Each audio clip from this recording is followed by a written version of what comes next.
قدرمنو حاضرینو یو موضوع چې زه په د خپل خبرو په پای کې تاسو ته یادول غواړم هغه دا ده چې په ټول نړۍ کې ټول افکار ټول نظامونه په دې کوشش کوي چې ځوان تر اخیری هدف پورې د مسؤلیت د احساس نه لري وساتي. تاسو وګورئ او ټول اغلارې چې ځوان د تباہی خواته ورتل وهي اغلارې او تخلاص پرېخي. په دې ورستیو کې یو بیلګه موږ تاسو ته ثابت ده هغه دا چې یو کشر معصوم حد کې انسان کولای شي چې خپل جنسیت بدل کړي دومره حتی اجازه ورکړي.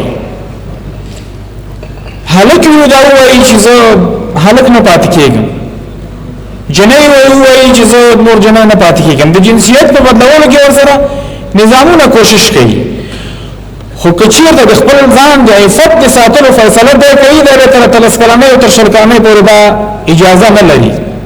دې وجه سبب چې په یو فکر کې د مسؤلیت احساس موجود دی. د ټولنه کې یو مسؤل شخص په توګه مطرح کېدل شي او دا په آینده باندې په فکر کولو مجبورېږي، خو دنیا د ته اجازه نه ورکوي.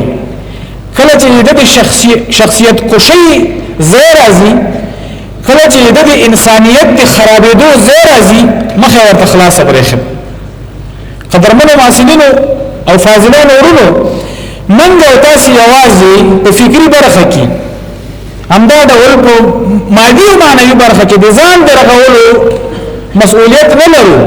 منګه تاسو باندې ته پیغام ورکوو چې بشریت باید وژغورل شي.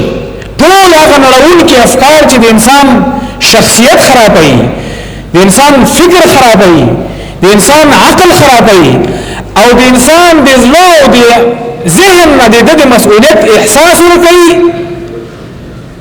دغه نړول کې فکر باید ورکشي او انسان باید کله چې د توحید په خو وبد باندې د مرګ تر سرحده پورې د مسؤلیت احساس وکړي.